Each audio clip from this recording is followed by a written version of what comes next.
Bonjour à tous. Euh, très bien. On va commencer le webinaire.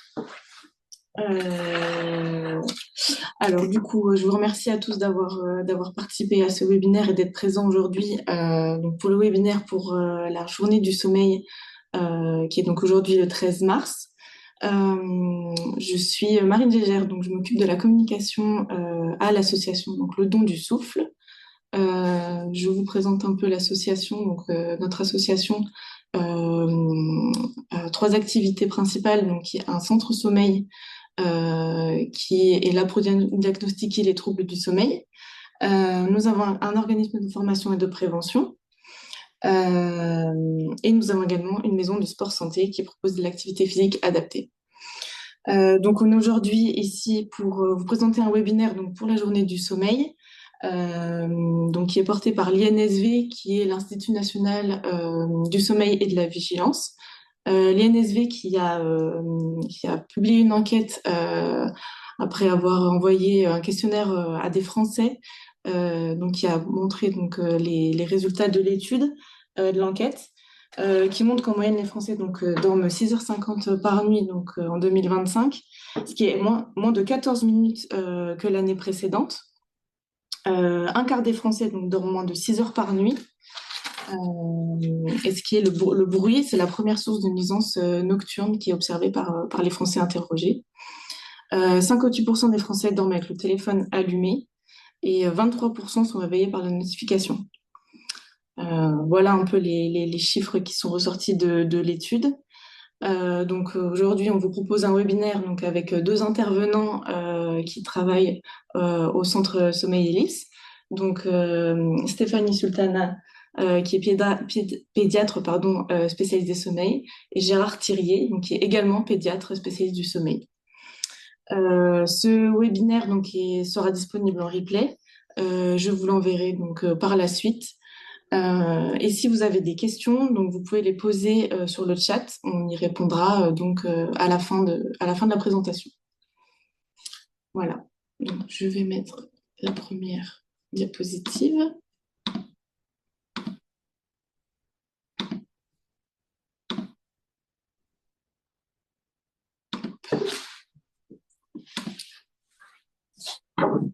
Merci beaucoup, Marine. Donc, j'espère que la visio se passe bien, que vous entendez, que vous voyez correctement.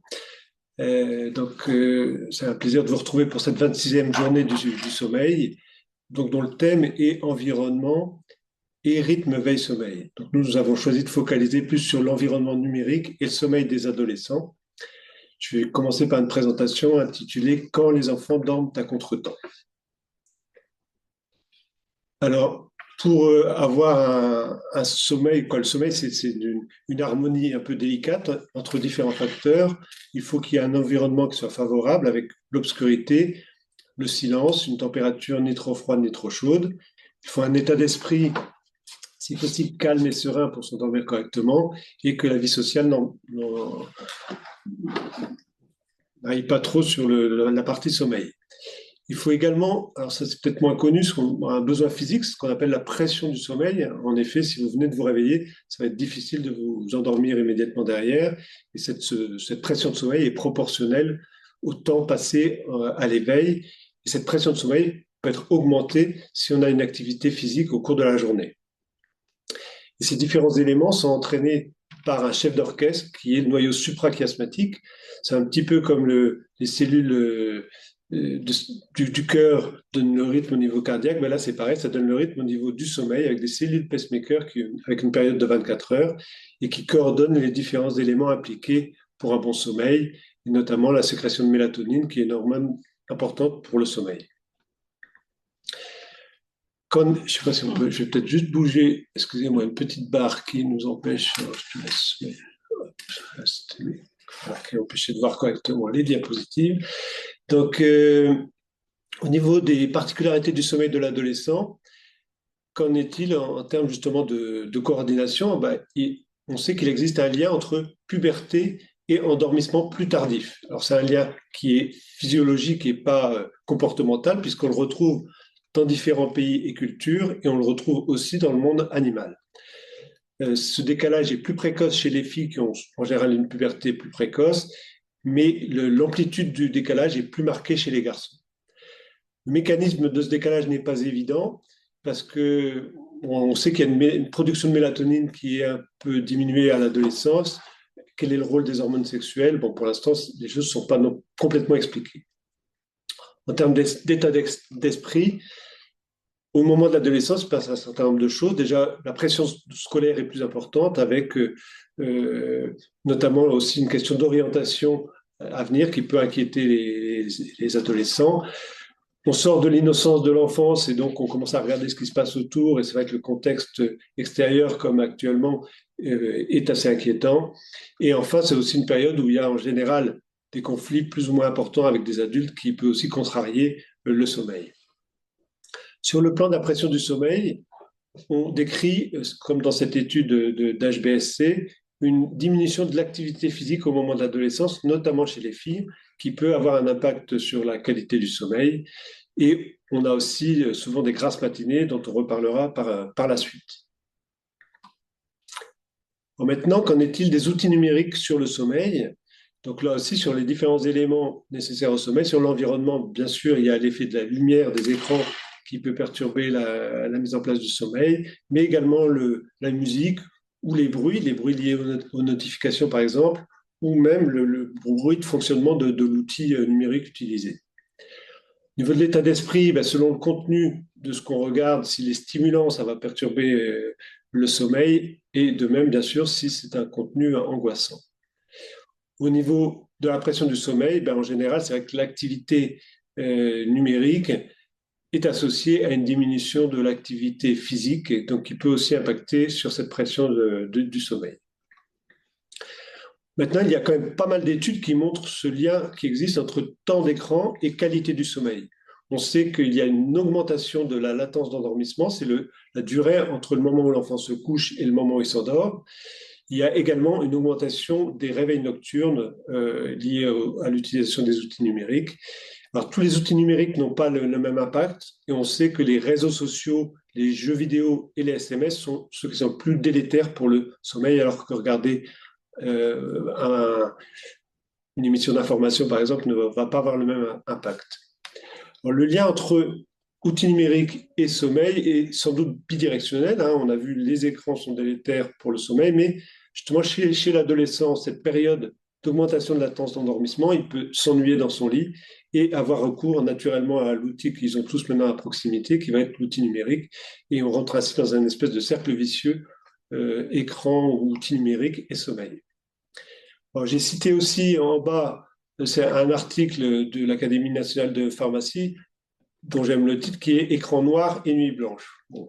Donc c'est un petit peu vrai. Et au-delà même du jeu de mots, je pense on constate dans nos consultations qu'on peut prendre cela au premier degré, parce qu'il y a aussi un petit peu une mode actuelle des jeunes entre eux d'essayer de tenir le plus longtemps possible au cours de la nuit en lien les uns avec les autres par les outils numériques, avec un objectif, quand c'est possible, de réussir à faire une nuit blanche.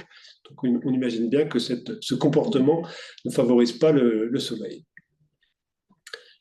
D'autres façons d'illustrer ce fait des outils numériques, c'est cette étude que je citerai plusieurs fois, qui est l'étude en classe, qui est une étude auprès de plus de 2000 collégiens et lycéens.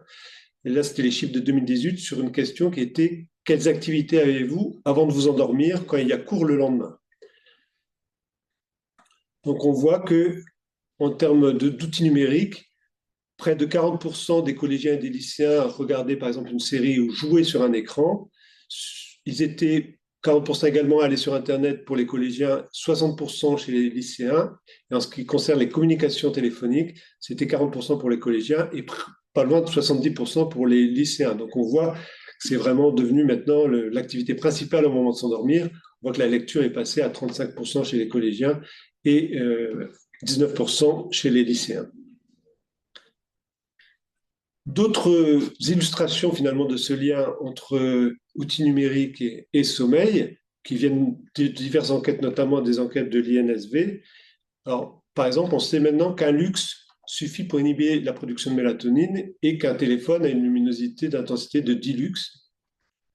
Par ailleurs, 48% des 18-24 ans déclarent qu'il y a assez de lumière dans la chambre pour lire. C'est-à-dire que sans allumer de lampes supplémentaires, il y a assez de lumière, donc ça veut dire qu'on n'est pas du tout dans les bonnes conditions de sommeil. D'autre part, l'éclairage, lorsqu'il est froid, notamment c'est le cas souvent pour les outils numériques, il est plus délétère sur le sommeil que l'éclairage chaud. Il y a de façon générale une sous-estimation du temps d'écran par les enfants. Quand les parents plutôt sous-estiment le temps d'écran passé par leurs enfants dans leur lit. Par exemple, cette étude qui date un peu de 2011, ils étaient 17% à penser que leurs enfants regardaient leur téléphone au lit, alors que les enfants déclaraient qu'ils étaient près de 50%. 47% des adolescents sont réveillés au cours de la nuit pour répondre à des messages, donc on voit que ce n'est pas qu'un problème d'endormissement. Et enfin, si on laisse un appareil en fonctionnement, un appareil numérique en fonctionnement dans la chambre, on augmente le risque de somnolence en journée de 28 à 52%. Enfin, je vais juste faire une petite vignette sur les enfants avec un trouble du neurodéveloppement qui sont sans doute particulièrement exposés aux écrans, puisque dans cette étude de 2021, en semaine, ils étaient plus de la moitié, être plus de 8 heures par jour sur les écrans et près de 80% le week-end. C'était une étude qui était aussi qualitative. Les parents disaient qu'ils étaient conscients que cela favorisait le problème de sommeil, mais chez des enfants qui avaient des gros troubles du comportement, des enfants autistes ou avec une hyperactivité sévère, on sait que les écrans vont canaliser le comportement et malheureusement, parfois, c'est le moyen de trouver pour retrouver un peu de temps pour soi. Mais ils déclarent aussi que lorsqu'ils essaient de limiter cette utilisation, sont confrontés à une agression verbale, physique. Et le problème, c'est qu'une fois effectivement que ce système-là est mis en place, c'est très difficile de revenir en arrière. Bon, on a dit le sommeil, c'est une histoire de rythme. Si le rythme veille-sommeil est synchronisé au rythme de la vie sociale, ben, tout va bien. Et dès qu'il y a un déphasage entre rythme veille-sommeil et vie sociale, les ennuis commencent. Notre façon de l'illustrer, c'est d'utiliser le modèle d'Alexander Borbély qui présente de façon graphique des déterminants du sommeil. Ici, c'est le rythme de la courbe, le rythme circadien avec l'éveil et le sommeil, auquel vient se superposer la pression du sommeil. On voit qu'au cours de la journée, on accumule une pression du sommeil. Lorsqu'on approche vers 22 heures, par exemple, on voit qu'il y a une grande différence entre une pression de sommeil élevée et un rythme circadien qui va plutôt vers le repos. Donc, ça va être facile de s'endormir. Et le matin, à 8 heures, on n'a plus de pression de sommeil, on commence à avoir le rythme circadien qui va vers l'éveil, on se réveille facilement. Donc ça, c'est la situation idéale.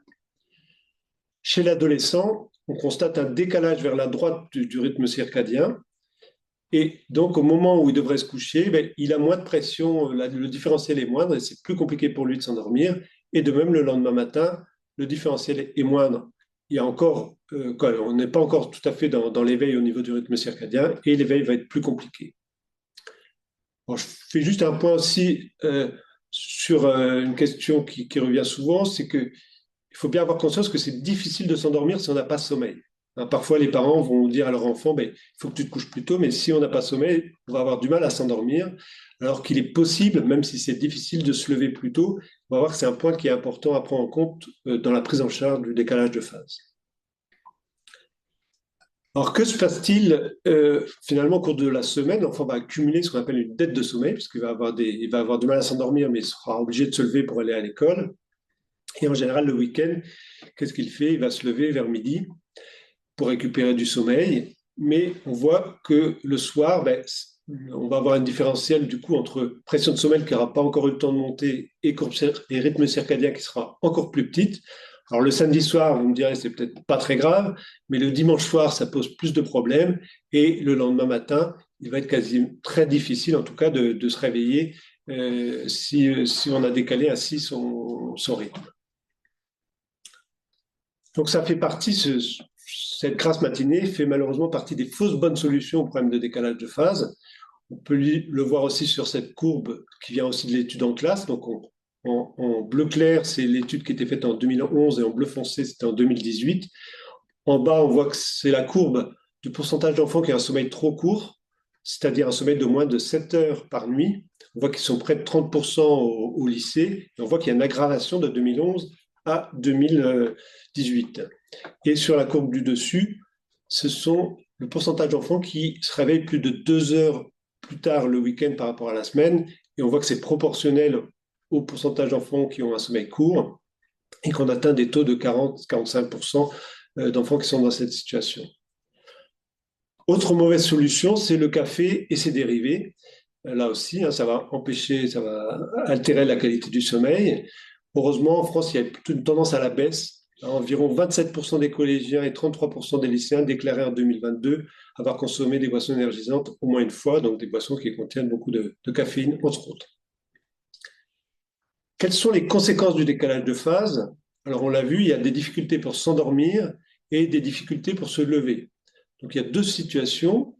Si les parents tiennent le coup et supportent de retourner 10 fois auprès de l'enfant pour le réveiller, ben, l'enfant va finir par se lever, ou s'il est en internat, qu'il n'a pas le choix, il va se lever également, mais il aura de toute façon une carence de sommeil.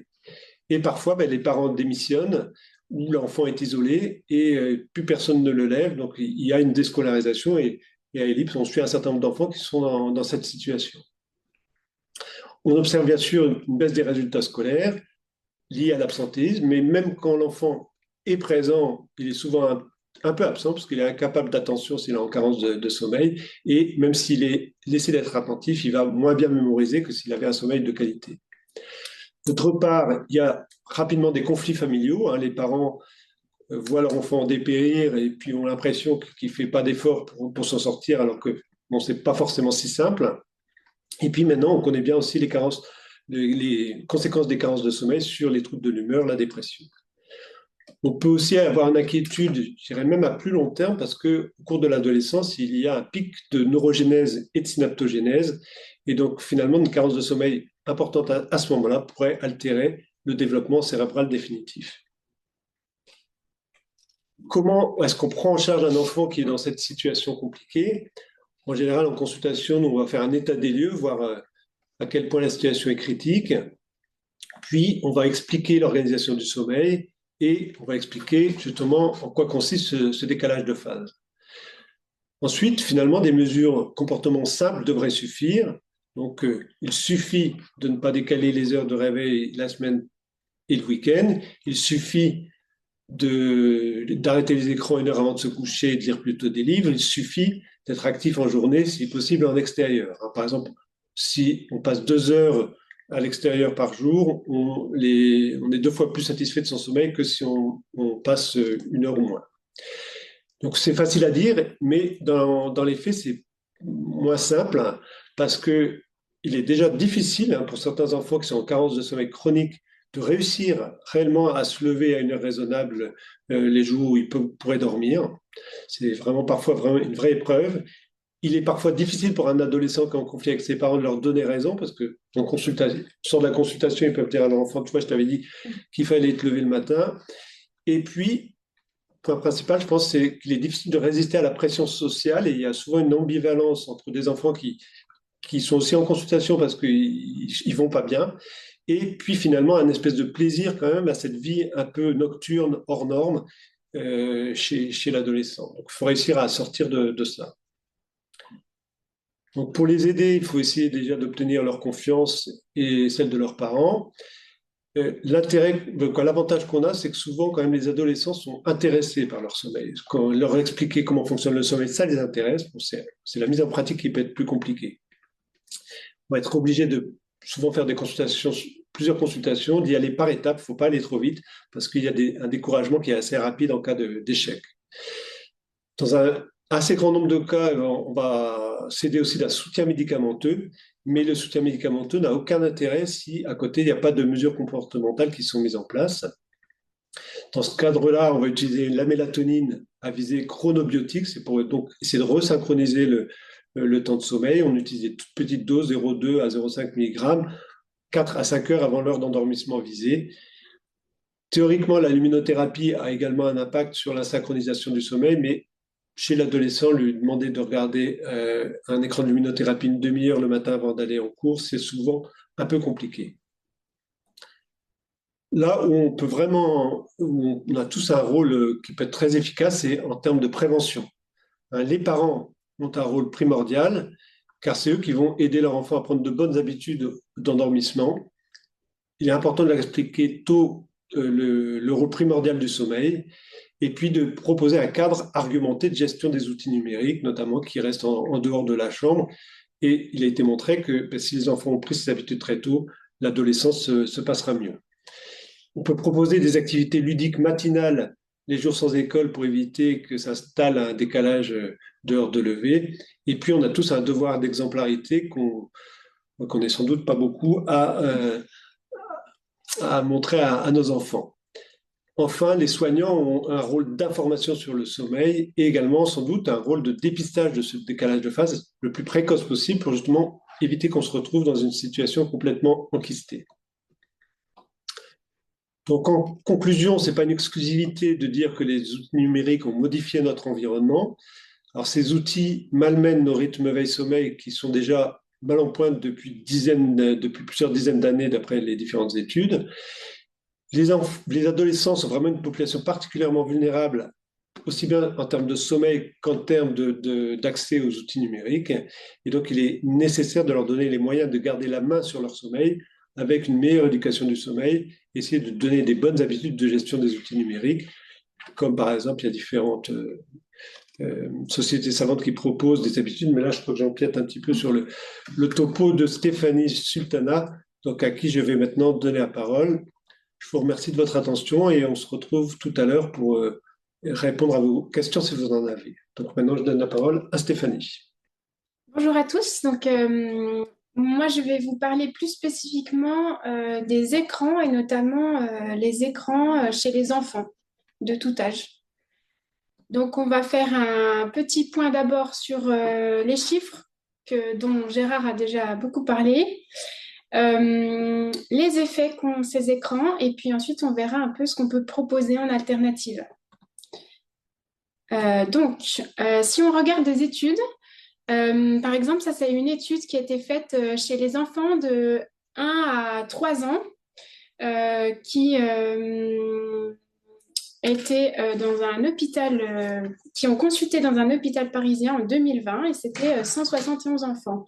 Donc, on a regardé chez ces enfants entre 1 et 3 ans le rapport avec les écrans. Donc, ces enfants, en moyenne, ils regardaient les écrans 1 heure par jour. L'âge médian de la première exposition, c'est 12 mois. Ça veut dire qu'il y en a autant qui ont été exposés aux écrans avant 12 mois qu'après 12 mois. Le site le plus regardé, c'est YouTube. Il y a 1 tiers de ces enfants qui choisissent seuls ce qu'ils regardent et 2 tiers qui le font sans surveillance parentale. Ils sont très, très malins. Et puis, la télé est allumée chez 1 tiers de ces enfants la plupart de la journée. 25% regardent un écran tous les jours pendant les repas.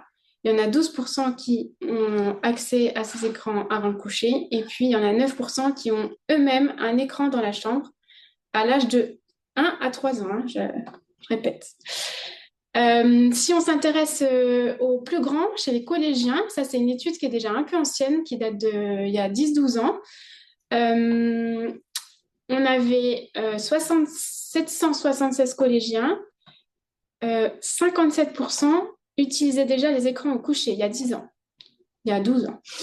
Si on s'intéresse aux connexions au cours de la nuit, on voit qu'il y en a 6% qui se connectaient la nuit pour jouer sur Internet, 15% qui envoyaient des SMS et 11% qui utilisaient les réseaux sociaux la nuit.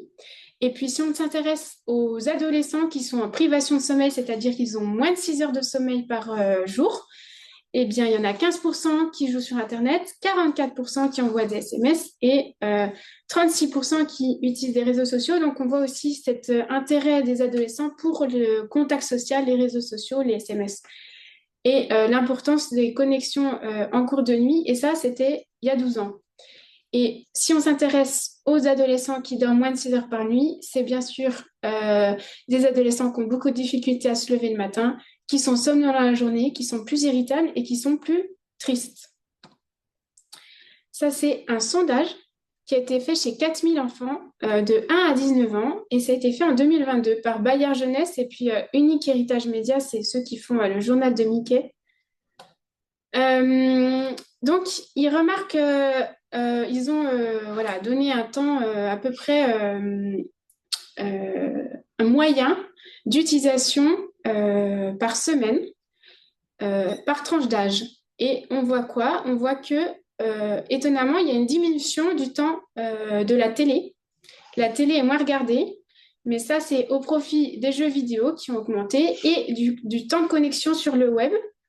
Et par exemple, chez la tranche 1-6 ans, ça se multiplie par 3. En l'espace de 11 ans, on passe de 2 heures sur le web à 6 heures. Donc le temps d'écran global monte.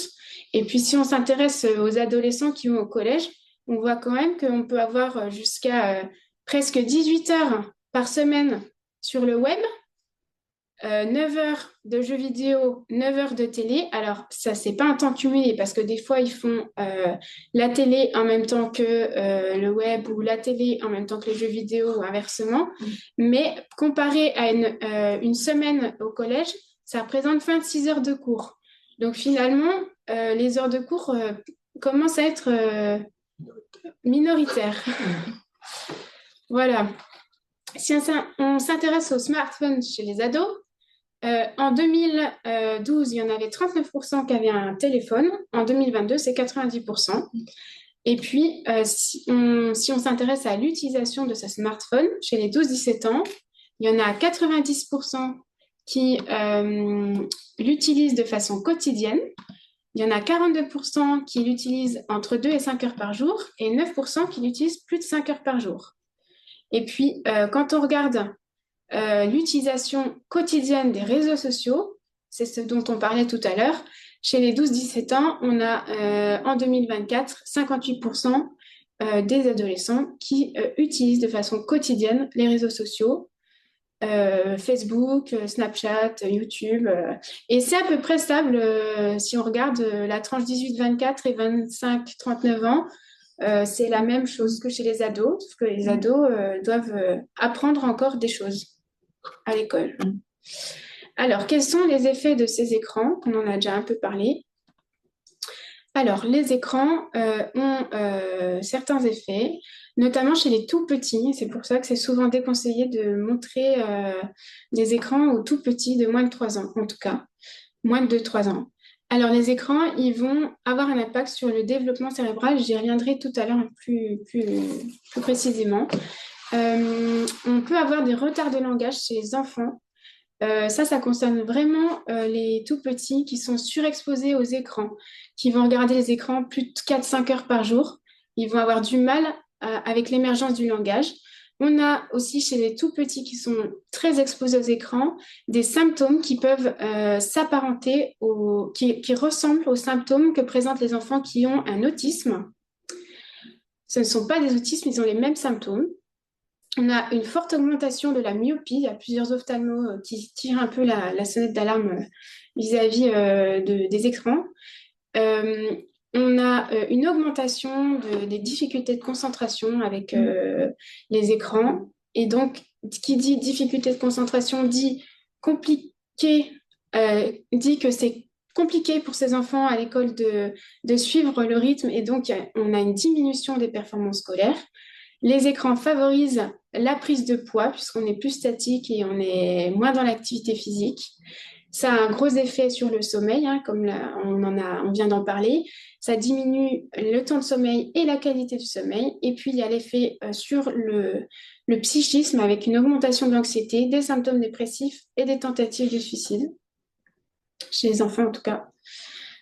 Donc ça, c'est une étude qui a été réalisée de 2018 à 2020 chez 100 000 enfants de 0 à 17 ans et elle nous montre ceci. Donc en orange, vous avez la barre qui correspond aux enfants qui regardent les écrans moins d'1 heure par jour.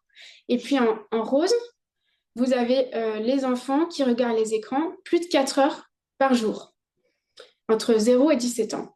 Et donc, on voit clairement sur ce graphique déjà que les troubles du comportement sont bien augmentés quand il y a un temps d'écran qui est trop important.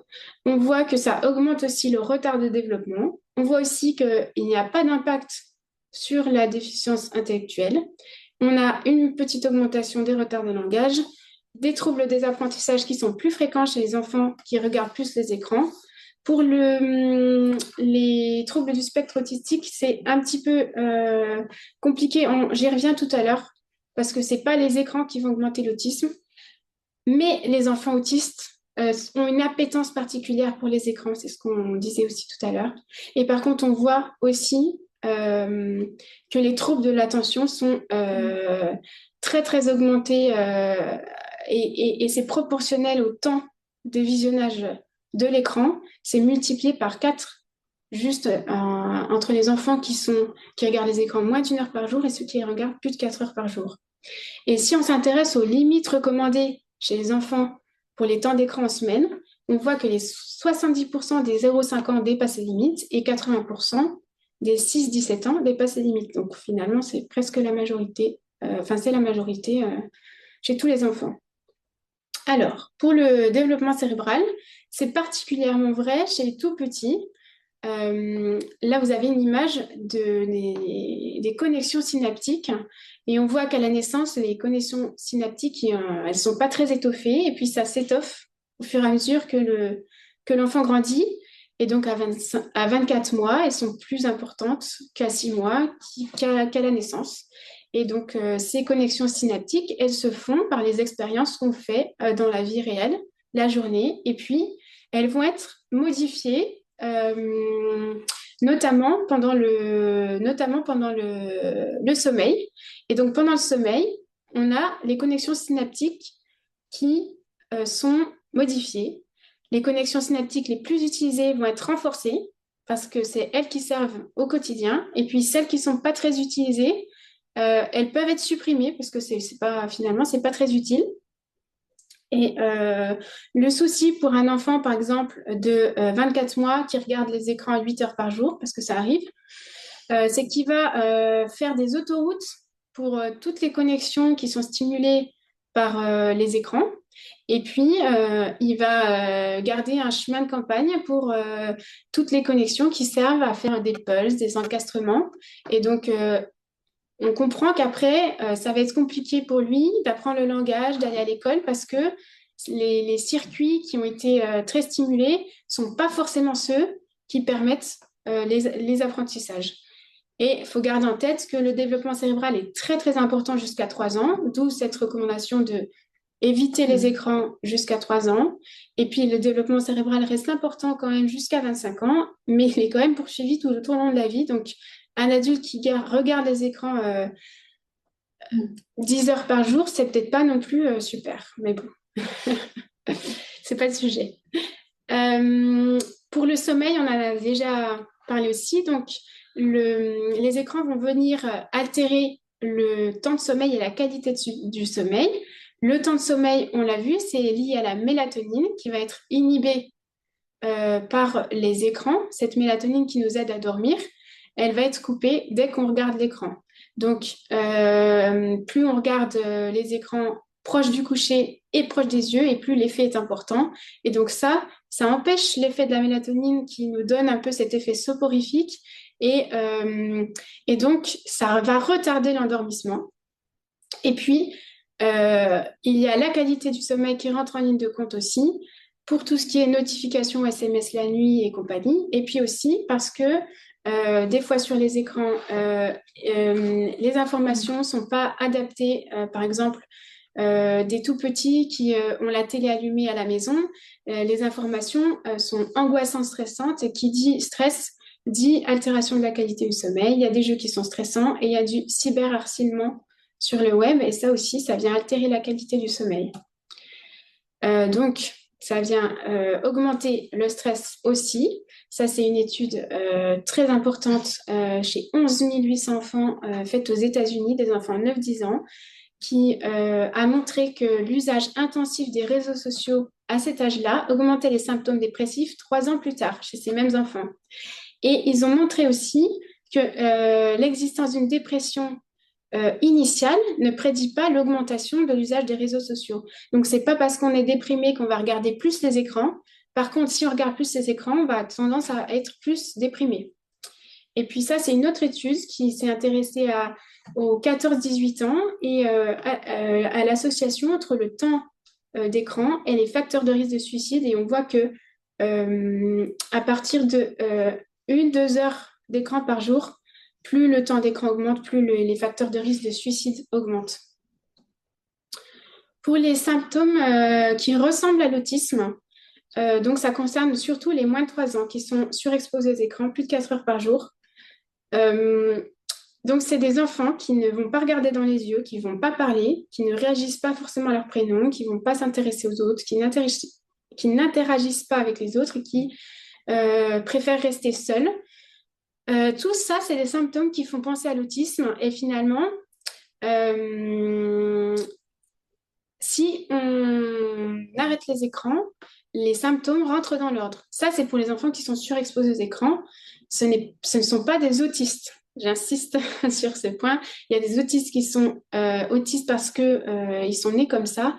Écran ou pas écran, ça ne changera pas le diagnostic.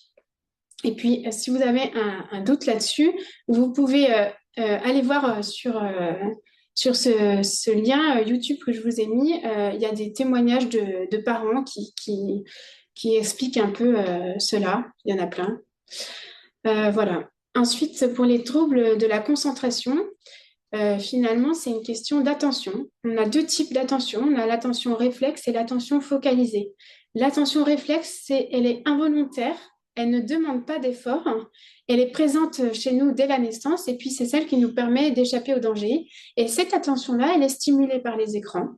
Et puis, on a l'attention focalisée, qui est une attention qui est volontaire, qui nécessite un effort, qui se construit tout au long des années et qui permet les apprentissages scolaires. Celle-là, elle est plutôt stimulée par la lecture, les jeux. Et donc ça, c'est ce qu'on appelle la concentration. Et si on va trop stimuler l'attention réflexe, on va moins stimuler l'attention focalisée et on comprend bien que ça va être compliqué pour ces enfants après en classe de se concentrer pour apprendre à lire, pour apprendre à écrire, pour apprendre à calculer. Tout ça, ça va être compliqué. Donc, de trop stimuler l'attention réflexe, ça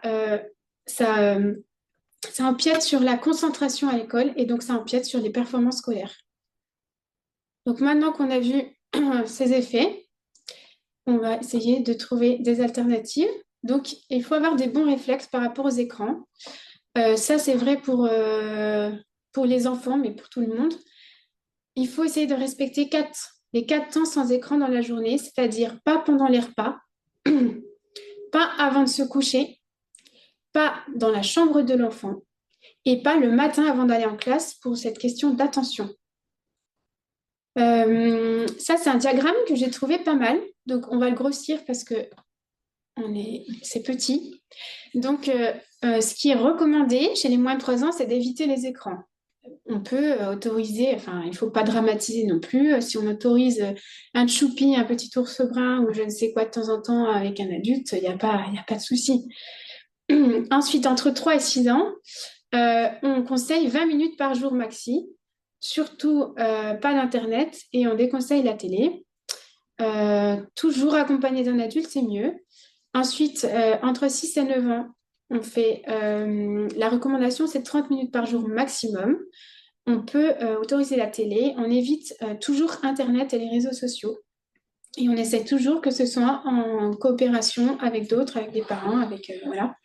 Et entre 9 et 12 ans, on peut autoriser 30 minutes par jour. On peut commencer à initier l'enfant à Internet et notamment au danger d'Internet et le prévenir contre le cyberharcèlement et tous les dangers d'Internet. Et puis, on favorise quand même tout ce qui est en interaction avec les autres. Les jeux vidéo à plusieurs et compagnie. Les bons réflexes, les enfants imitent leurs parents. Donc, si vous voulez que vos enfants ne soient pas scotchés sur les écrans, il ne faut pas l'être vous-même. Ça, c'est un petit diagramme humoristique qui montre un enfant qui se donne du mal pour faire une super tour de cube et ses parents ne regardent pas et ne peuvent pas apprécier ses efforts. Du coup, il ne va pas se fatiguer et il va faire comme ses parents et ne pas se fatiguer. Donc, il faut mieux ne pas utiliser un écran quand on s'occupe de son enfant.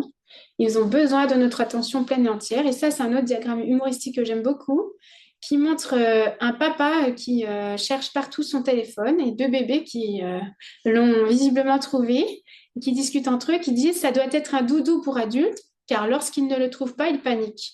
Donc, si on veut que nos enfants ne soient pas rivés sur les écrans, il faut s'interroger aussi sur notre propre temps d'écran. Alors, qu'est-ce qu'on peut faire à la place des écrans? Il y a plein de choses à faire. Chez les tout petits, je vous ai fait une liste. On peut faire des comptines, jouer avec les parents, lire des livres, jouer à la poupée, voiture, faire des puzzles, des encastrements, de la peinture, pâte à modeler, des parcours de motricité, sortir dehors, aller les emmener voir des spectacles, jouer à la dinette, jouer au ballon, aux gommettes. Il y a plein d'idées, il y en a 1000. Si vous en avez pas assez, vous pouvez toujours demander à Internet ou je ne sais qui. Pour les enfants, toujours pareil, ils peuvent faire du sport, faire des puzzles, des jeux de société, ils aiment beaucoup, lire des livres, faire de la musique, jouer de la musique, écouter de la musique, danser, faire des bricolages avec des rouleaux de papier toilette, faire du jardinage, les emmener dehors, en forêt, voir un lac, tout ce que vous pouvez faire, l'aquarium, j'en sais rien. Ils adorent se déguiser, faire la cuisine, se maquiller. Enfin, il y a plein d'idées aussi. Et pour les ados, c'est pareil. Il y a plein d'idées aussi à trouver et à remettre en place. Les ados, ils peuvent faire des sports collectifs, du sport tout seul, en salle. Ils peuvent faire du bricolage, ils peuvent faire des maquettes. Ils peuvent faire, maintenant, il y a des Lego pour adultes. Il y a des super Lego avec je ne sais pas combien de pièces, 4000 pièces. Ils peuvent faire du vélo, des jeux de société et notamment des jeux de rôle. Ils aiment beaucoup ça. Lire des livres, écouter de la musique, jouer de la musique, faire de la peinture, faire de la couture, voir des amis sans forcément qu'il y ait toujours les écrans invités. Et puis, aller dehors, pareil, sortir avec des amis dehors. Pourquoi pas du bénévolat, la cuisine aussi. Enfin, bref, il y a plein d'idées aussi. Et la conclusion, c'est soyez une daronne qui casse la tête grave. Pourquoi? Parce qu'il y a des études qui ont montré que les parents d'adolescents qui insistent et qui sont lourds et qui essaient de contrôler les temps d'écran et de contrôler les temps de sommeil, eh bien, ça fonctionne. On voit chez ces adolescents que à force de se battre, le temps de sommeil est augmenté et le temps d'écran a diminué. Donc, ça vaut le coup, même si c'est fatigant au quotidien, ça vaut le coup parce que c'est des adolescents qui seront encore moins de symptômes dépressifs, qui seront moins somnolents, qui seront plus concentrés. Donc, ça vaut vraiment le coup, même si c'est fatigant, on est d'accord. Et ça, c'est une petite vidéo humoristique, se déconnecter pour mieux se reconnecter. Donc, c'est humoristique, mais c'est réel, hein. Donc, c'est des enfants qui sont assez scotchés sur leurs écrans et en fait, on leur fait une petite blague, une caméra cachée. On modifie le décor de la pièce, ils s'en rendent pas compte. On change la maman, ils s'en rendent pas compte. On change les frères et sœurs, ils s'en rendent pas compte. Donc, ça questionne quand même, voilà. Et si ce sujet vous intéresse, je vous invite à aller voir le site Cause, collectif de surexposition aux écrans. Et je vous invite aussi, si vraiment c'est un sujet qui vous intéresse, d'aller voir cette vidéo qui est encore en ligne, qui est une vidéo d'un topo du docteur Ducanda qui a été fait le 5 octobre 2022 à Besançon. Si vous tapez les écrans et les enfants de 0 à 6 ans, Besançon, 5 octobre 2022, vous la trouverez. C'est très, très intéressant et c'est bien plus poussé que ce que j'ai pu vous dire aujourd'hui. Aujourd'hui, voilà. Je vous remercie de votre attention. Merci, Stéphanie. Alors, on va regarder si vous avez des questions. Alors, leur conseillez-vous de pratiquer la sieste? Alors, oui, c'est vrai que la sieste, alors beaucoup d'enfants à partir de 6-7 ans ne veulent plus faire la sieste. Et alors les adolescents, ils peuvent faire la sieste, justement qu'on leur dit il faut vous lever à peu près à la même heure le week-end qu'en semaine. S'ils sont fatigués, ils peuvent faire la sieste, mais ça doit être une sieste de 20 minutes pour justement ne pas altérer la pression du sommeil donc, qui est un des déterminants du sommeil, tel qu'on vous l'a montré. Donc, ça doit être une sieste avec un réveil, juste pour se requinquer un coup et pas faire des siestes prolongées si on a des difficultés d'endormissement.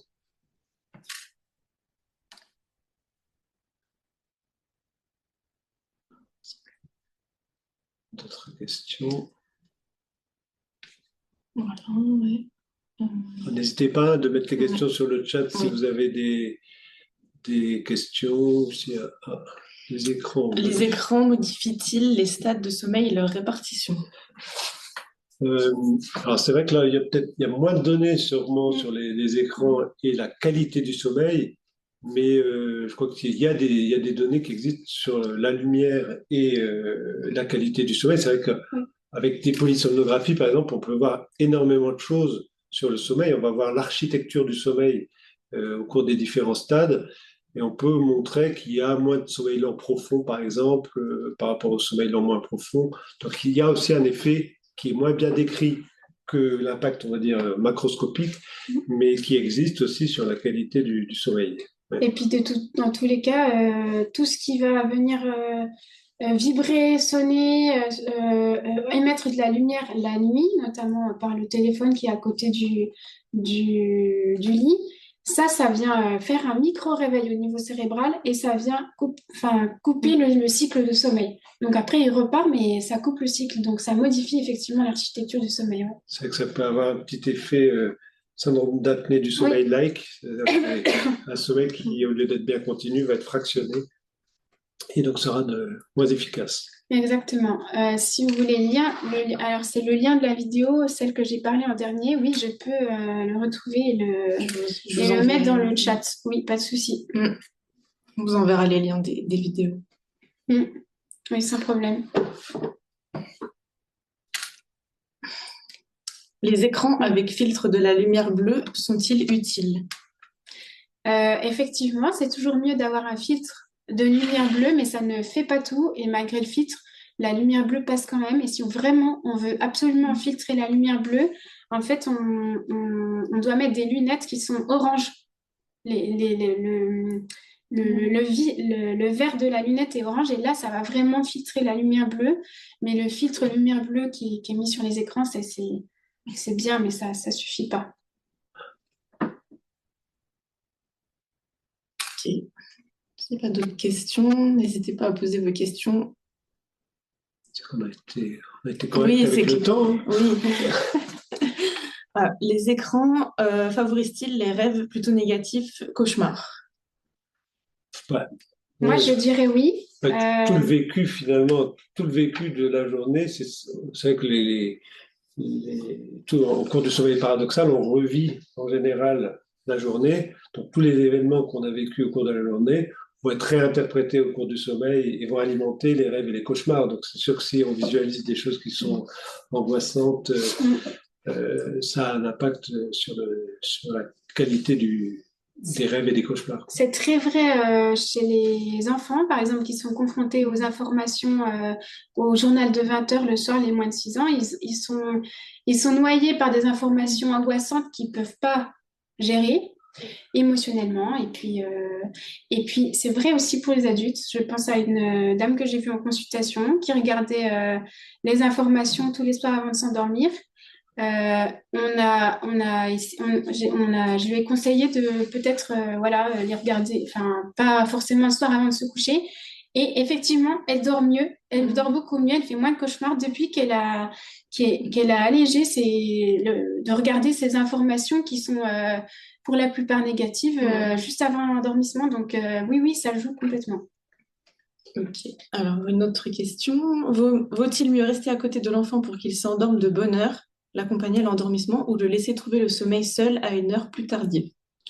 Bon, là, on est un peu sur un autre domaine. C'est-à-dire que ça, c'est vrai Ça qu'il est dépend de important l'âge. que l'enfant s'autonomise pour dormir. Hein. Donc, effectivement, après les premiers mois de vie, il faut lui donner l'occasion de réussir à s'endormir tout seul. Après, je dirais que si on parle là plus des enfants plus grands ou de l'adolescent, finalement, de rester auprès de l'enfant ne va pas changer grand-chose au fait qu'il, s'il a un décalage de phase, c'est pas d'être présent à ses côtés qui va l'aider à s'endormir.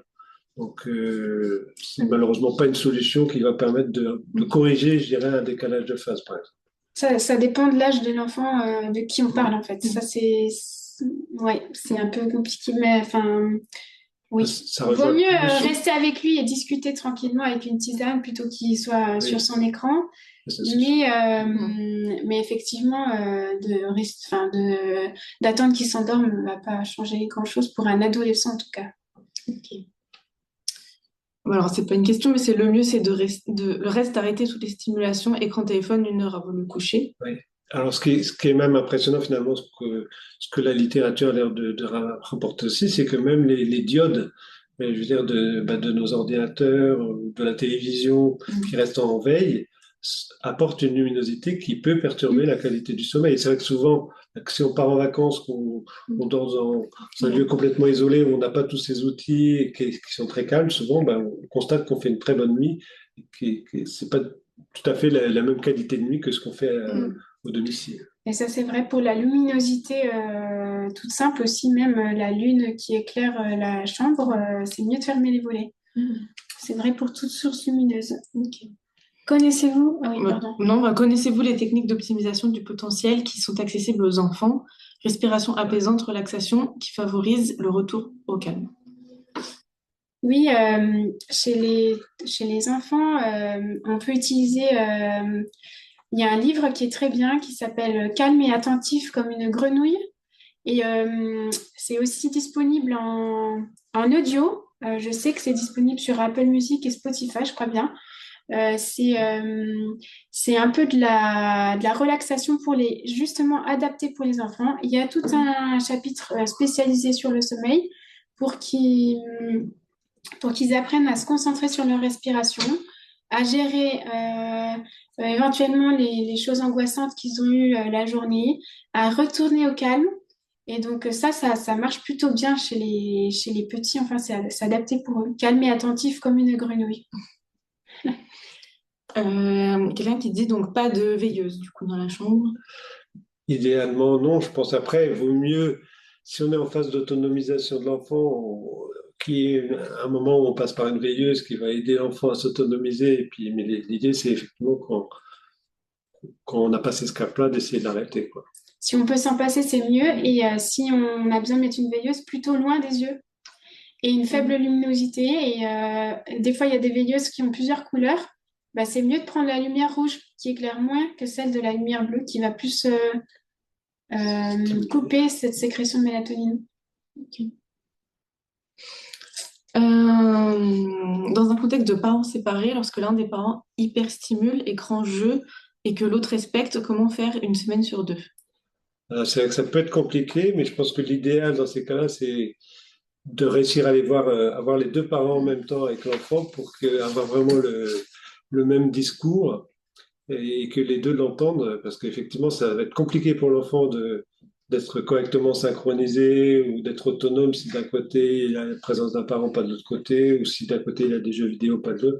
Donc là, c'est sûr que après, Faut pas dramatiser non plus. Après, ils s'adaptent. Ils savent que chez maman, c'est comme ça, chez papa, c'est comme ça. Et si les règles elles sont en place, après, vous pouvez pas aller chez l'autre parent. Donc, faut faire comme vous pouvez. Mais en tout cas, si déjà d'un côté, c'est bien, et ben, ça fait 50% du travail. Est-ce que les recommandations d'arrêt d'écran sont de 1 ou 2 heures avant le coucher? On peut lire des informations différentes. Idéalement 2 heures, si on n'arrive pas à 1 heure, enfin, il y a pas, enfin, c'est, voilà, le mieux, c'est, le plus, c'est le mieux, mais on fait comme on peut. j'ai pas vu particulièrement d'études sur 1 heure versus 2 heures. En fait, c'est juste une question de temps pour que la mélatonine, elle recommence à être sécrétée. Donc, c'est vrai qu'elle va remonter gentiment. Voilà, plus on arrête tôt, plus la mélatonine, elle va avoir le temps d'être remontée. Et ce qui est très probable aussi, c'est qu'on sait qu'il y a des différences individuelles très marquées, quoi. Il y a des gens qui vont être très gênés par de la lumière, d'autres pas. Donc voilà, après, Oui. il y a des susceptibilités individuelles et ça, il faut en tenir compte. Peut-être que chez une personne, 3 heures avant, c'est déjà trop. Et il y a des gens qui regardent le téléphone juste avant de dormir, qui le posent et qui dorment sans souci, il n'y a pas de souci. Oui, donc notre but, c'est pas non plus de donner des conseils qui soient uniformes à tout le monde. Il y a des enfants qui font des... Ouais, oui, il y a des enfants qui font la grasse matinée mais qui n'ont pas de problème d'endormissement. Ceux-là, on ne va pas forcément les empêcher de faire la grasse matinée et de permettre aussi aux parents de faire la grasse matinée. Le but, c'est de s'occuper des situations où il y a un impact sur la qualité de la vie. Est-ce que vous recommandez les bruits blancs pour s'endormir? Voilà, il y a pas mal d'études effectivement sur l'intérêt des bruits blancs. Donc, c'est aussi une technique possible lorsqu'on devant une insomnie et qu'on a du mal à trouver des solutions, hein. J'avais lu pas mal d'articles, notamment plutôt sur des nouveaux nourrissons, c'était plutôt sur des tout petits. Après, c'est vrai qu'en pratique clinique, nous, c'est rare moi, c'est rare que je le propose en consultation. Je sais pas si tu proposes l'utilisation des bruits blancs. Non, pas spécialement. Ou alors chez des tout petits de 15 jours, parce que ça reproduit un peu les bruits qui sont dans l'utérus, mais je les recommande pas. Parce que ça reste une source de bruit, donc pour moi, au-delà d'un tout petit nouveau-né qui peut être rassuré par ces bruits blancs, je ne conseillerais pas. Okay. Les cours décalés pour les ados donnent-ils des résultats? Oui. Il y a une étude qui a été faite aux États-Unis. Il y a eu un gouvernement qui a changé et qui a retardé l'heure de début des cours d'une heure. Ils ont passé l'heure de début des cours de 8 heures. Ils l'ont passé à 9 heures. Ils ont fait ça sur 4-5 ans. Et ils ont regardé les résultats. Ça a montré qu'il y avait moins d'absentéisme scolaire, des meilleurs résultats scolaires et une augmentation du temps de sommeil. Les adolescents se couchaient pas plus tard, mais ils se levaient plus tard, ce qui faisait que ça leur avait permis de gagner 30-45 minutes de sommeil par jour. Et il y a certaines personnes qui travaillent en France pour essayer de modifier ça, effectivement, de retarder l'heure des cours, notamment au lycée, parce que ça ne respecte pas la physiologie finalement de l'adolescent, et de retarder l'heure des cours augmente le temps de sommeil des adolescents, mais c'est compliqué à mettre en place, même si les bonnes volontés sont là. Ça fait au moins 20 ans que les spécialistes du sommeil font cette recommandation, qu'elle n'est effectivement pas mise en place parce que en termes de gestion par les parents pour les enfants, ça peut être un peu compliqué s'il faut amener l'enfant à c'est ça, pour les transports scolaires, pour la cantine, tout ça, ça pose des soucis.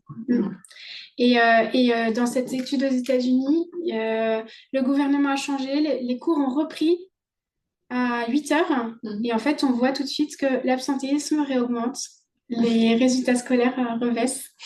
Donc, ça joue. Il faudrait permettre à leurs parents d'aller travailler un peu plus tard.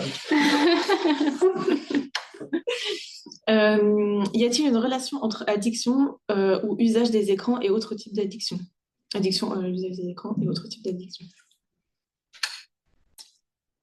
Moi, je ne connais pas les données trop là-dessus. C'est vrai qu'actuellement, l'écran, on parle d'usage inadapté des écrans. Usage nocif. C'est pas, pour l'instant, on ne parle pas d'addiction, mais ça, c'est aussi des histoires de définition. Et voilà. Après. Les professionnels commencent à parler d'addiction aux écrans, mais ce n'est pas encore très bien défini, en tout cas dans le DSM et la CIM-10. En tout cas. Après, je pense que tout enfant fatigué ou vulnérable est plus facilement sujet à tomber dans une addiction autre. C'est-à-dire que je pense qu'effectivement, voilà, le fait d'être moins bien dans sa peau va exposer probablement au fait de savoir moins refuser des propositions. Et puis, il y a un petit côté aussi où les écrans, c'est une habitude qu'on prend, en fait, c'est un peu du plaisir sans effort. Et donc, finalement, de prendre cette habitude, si on va regarder quelqu'un qui regarde les écrans en loisir, 7 heures par jour, plaisir sans effort, jeux vidéo et compagnie, il va prendre cette habitude. Et donc, peut-être que ça peut aussi favoriser de trouver après d'autres solutions qui s'apparentent aux mêmes choses. Ok. Eh bien, écoutez, je pense qu'on a fait le tour des questions. On va clôturer du coup le webinaire. Je vous remercie à tous du coup d'avoir participé. Je vous enverrai du coup le replay avec les vidéos aussi qui ont été citées pendant la présentation. Et voilà, et je souhaite une bonne journée à tout le monde et merci encore d'avoir participé à notre webinaire du jour. Merci à vous. Merci.